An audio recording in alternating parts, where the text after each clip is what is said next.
উত্তরবঙ্গের পাহাড়ে রয়েছে এক ইউরোপিয়ান কলোনি, যেখানে এলে মনে হবে ইউরোপের ছোট্ট কোনো গ্রামে চলে এসেছেন। এছাড়াও রয়েছে নদীর হাতছানি। সারা দিন নদীর জলে পা ডুবিয়ে বসে থাকুন অথবা নেমে যান ছোট্ট নদীর বুকের মধ্যে। আছে সুন্দর ছোট ছোট পার্ক, বসার জায়গা, মানে প্রকৃতির কোলে একেবারে মিশে যাওয়ার সুযোগ রয়েছে এই জায়গায়। জানতে ইচ্ছে করছে তো জায়গাটা কোথায়? চলুন শুরু করা যাক আজকের দারুণ এক পর্ব। দার্জিলিংয়ের মিরিকের নাম তো আপনারা সবাই শুনেছেন।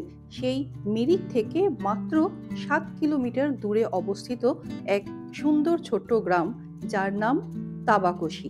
আর এই তাবাকোশিতে অনেক হোমস্টে রয়েছে, তার মধ্যে এই সানগাওয়া রিসোর্ট ভীষণ ভীষণ জনপ্রিয় হয়ে উঠেছে। রিসোর্টের একেবারে পাশেই রয়েছে এই ছোট্ট রংভং নদী। পুরো গ্রামের মধ্যে দিয়েই এই নদী বয়ে গেছে। আর এই হচ্ছে সানগাওয়া রিসোর্ট, যেখানে গেট দিয়ে প্রবেশ করার পরেই মনে হবে আপনি চলে এসেছেন অন্য এক জগতে। এখানকার মেইন অ্যাট্রাকশন হলো ইউরোপিয়ান স্ট্রাকচারে তৈরি এই ডুপ্লেক্সগুলো। মোট 4টে ডুপ্লেক্স রয়েছে এখানে, আর প্রত্যেকটা ডুপ্লেক্সে 3 থেকে 4 জন করে থাকতে পারেন। চলুন একটু ভেতরে গিয়ে দেখিয়ে দিই যে ভেতরে রুমের স্ট্রাকচারটা ঠিক কেমন। আর ঢোকার আগে এখানে দেখতে পাচ্ছেন লেখা রয়েছে keep your slipper and attitude outside. এবার চলুন আপনাদের এখানকার একটা ডুপ্লেক্স রুম একটু দেখিয়ে দিই। এই হচ্ছে নিচের পোর্শন। খুব সুন্দর করে রুমটা সাজানো। এখান দিয়ে চারদিকে সুন্দর ভিউ রয়েছে, আর ওপর থেকে নদীর ভিউ পাওয়া যায়। বসার জন্য খুব সুন্দর সিটিং অ্যারেঞ্জমেন্ট করা রয়েছে। নিচে শুধুমাত্র সিটিং অ্যারেঞ্জমেন্ট এবং টয়লেট। আর এই যে কাঠের সিঁড়ি, পুরোটাই কিন্তু উডেন ফিনিশ। এই কাঠের সিঁড়ি দিয়ে ওপরে চলে যেতে হয়। ওপরে রয়েছে শোবার ব্যবস্থা। উঠেই সামনেই একটা বেড রয়েছে, এটা ডাবল বেড, বেশ বড় কিং সাইজ একটা বেড। পরিষ্কার পরিচ্ছন্ন পরিপাটি করে একদম সাজানো বেডটা। এই পাশে একটা আয়না রয়েছে, সাইড টেবিল রয়েছে, আর এই দিকে আরো একটা সিঙ্গেল বেড রয়েছে, এখানে একজন শুতে পারবেন। ওর পাশেও কিন্তু সাইড টেবিল রয়েছে। চার্জিং পয়েন্ট অনেক রয়েছে, আর এরকম পুরোটাই কিন্তু কাঁচে জানালা দেওয়া। পর্দা সরালেই বাইরের ভিউ, আর পর্দা বন্ধ করে দিলে নিজেদের প্রাইভেসি। ভীষণ ভীষণ সুন্দর জায়গাটা। ওপর দিয়ে চারদিকটার আর গ্রামেরও খুব সুন্দর একটা ভিউ পাওয়া যায়। আর নিচে ওয়াশরুম। এই হচ্ছে ওয়াশরুম। ওয়াশরুম নিয়েও কোনো কথা হবে না, বেশ পরিষ্কার পরিচ্ছন্ন। আর এই যে দেখতে পাচ্ছেন, এটা হচ্ছে ডাইনিং এরিয়া। এখানে কিন্তু খাবার জন্য আসতে হবে। যেরকম সুন্দর এখানকার রুমগুলো, সেরকমই সুন্দর এদের খাবার দাবার এবং পরিবেশন। দেখতেই পাচ্ছেন এই হচ্ছে লাঞ্চের মেনু। রিসোর্টটা এতটাই সুন্দর যে এখানে ঘুরে বেরিয়ে কিন্তু আপনার সময় কেটে যাবে। একদিন যদি লাক্সারি স্টের জন্য আসতে চান তাহলে কিন্তু এটা একদম আদর্শ একটা জায়গা।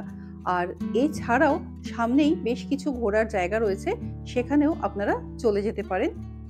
বাইরে তো যাবই, তার আগে দেখিয়ে দিই এখানে কিন্তু এরকম খুব সুন্দর একটা সেলফি পয়েন্ট করা রয়েছে, একদম সেই ওজি স্টাইলের। যারা ফটোগ্রাফি পছন্দ করেন বা রিলস বানাতে পছন্দ করেন তাদের কিন্তু দারুণ লাগবে জায়গাটা। কোথা দিয়ে সময় কেটে যাবে ফটো তুলতে তুলতে আপনি বুঝতেই পারবেন না। এই হচ্ছে এই সানগাওয়া রিসোর্টের পুরো এরিয়াটা। ওনাদের পুরনো কিছু বিল্ডিংও রয়েছে, তবে ম্যাক্সিমাম সবাই কিন্তু এই নতুন বিল্ডিংগুলোতেই থাকতে পছন্দ করেন। এই রিসোর্ট থেকে পায়ে হেঁটে ঠিক 4 থেকে 5 মিনিট দূরত্বে রয়েছে সুন্দর ছোট্ট একটা পার্ক, একটা ছোট লেক রয়েছে, মন্দির রয়েছে। তো চলুন সেখানটায় আমরা একটু ঘুরে আসি। তাবাকোশির মেন ভিউ পয়েন্ট হলো এটা। এখানে এরকম সুন্দর বড় একটা লেক রয়েছে। লেকের নিচ পর্যন্ত কিন্তু আপনারা চলে যেতে পারেন, মানে লেকের একদম সামনে চলে যেতে পারেন। বেশ কিছু দোকানপাট রয়েছে, বসার খুব সুন্দর করে জায়গা করা রয়েছে। আর এই লেকের পাশে রয়েছে একটা পার্ক, আর পেছন দিকে দেখতে পাচ্ছেন খুব সুন্দর একটা মনাস্ট্রি রয়েছে। এই দিকে বেশ বড় সুন্দর একটা পার্ক রয়েছে। আমরা যখন গিয়েছিলাম ওয়েদারটা একটু মেঘলা মেঘলা ছিল, না হলে এখান থেকে কিন্তু দারুণ ঝকঝকে ক্লিয়ার আকাশ পাওয়া যায়। আর সেই নীল আকাশের ব্যাকগ্রাউন্ডে জায়গাটাকে জাস্ট অসাধারণ লাগে। এখানে খুব সুন্দর একটা ব্রিজ রয়েছে, আর ব্রিজের নিচ দিয়ে চলে গেছে সেই রংভং নদী। ব্রিজ পেরিয়ে ওপারে যদি চলে যান তাহলে পেয়ে যাবেন প্রচুর চায়ের বাগান। আর এই হচ্ছে পার্কটার এন্ট্রি পয়েন্ট। এখান থেকে টিকিট কেটে পার্কে প্রবেশ করতে হয়। আমরা যখন গিয়েছিলাম 5টা বেজে গেছিল, তাই পার্কটা বন্ধ হয়ে গেছিল। একটু দুপুর দুপুর গেলে কিন্তু পার্কটা ঘুরে দেখতে পারেন। আর বৃহস্পতিবার এই পার্কটা বন্ধ থাকে। বাইরে থেকে দেখে কিন্তু বেশ ভালো লাগছিল, একদম প্রকৃতির মাঝে বেশ সুন্দর শান্ত নিরিবিলি একটা পার্ক, মনে হবে প্রকৃতির মাঝেই হারিয়ে গেছেন। বেশ সুন্দর করে কিন্তু পার্কটা সাজানো, বাইরে থেকে দেখে যতটা মনে হচ্ছে। যেতে পারলে খুব ভালো লাগতো, কিন্তু বন্ধ ছিল বলে আমরা যেতে পারিনি। এই জায়গাটা বিকেলের দিকে বেশ ভিড় থাকে। এখানটা ঘুরে আবার রিসোর্টে আমরা ফিরে এলাম। সন্ধেবেলা ছিল চা আর ভেজ পকোড়া, আর ডিনারে আমরা নিয়েছিলাম ফ্রাইড রাইস, চিলি চিকেন আর নুডলস, সাথে মিষ্টিও ছিল। আচ্ছা, এবার আপনাদের এখানকার একটু ট্যারিফটা বলে দিই।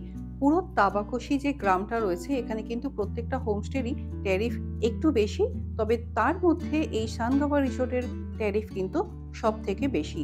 কারণটা আপনারা নিজেরাই বুঝতে পারছেন যে এতটা সুন্দর রিসোর্টটা, আর তাদের পরিষেবাও ভীষণ সুন্দর, সাথে সুস্বাদু খাওয়া দাওয়ার। এখানকার ট্যারিফ হচ্ছে পার হেড পার ডে 2700 টাকা, তবে এই রেটটা কিন্তু সিজন ওয়াইজ আপ ডাউন করে। স্ক্রিনে দেওয়া নাম্বারে যোগাযোগ করে আপনারা এখানে রুম বুক করতে পারেন। জায়গাটা যেহেতু ভীষণই পপুলার হয়ে উঠেছে, তাই অনেক সময় কিন্তু রুম পাওয়া যায় না। তাই অন্তত 5 থেকে 6 মাস আগে থেকে আপনারা যদি বুকিং করেন, তাহলে এখানে রুম পাওয়ার পুরোপুরি চান্স রয়েছে। প্রিয়জনদের সাথে একটা ছুটির দিন কিন্তু এখানে কাটানোই যায়। প্রকৃতির মাঝে লাক্সারিয়াস রিসোর্টে থাকার এক অনন্য অভিজ্ঞতা, যা আপনার স্মৃতিতে থেকে যাবে বহুদিন। আজকের পর্ব তাহলে এখানেই শেষ করছি। দেখা হচ্ছে পরবর্তী পর্বে অন্য কোনো গন্তব্যে।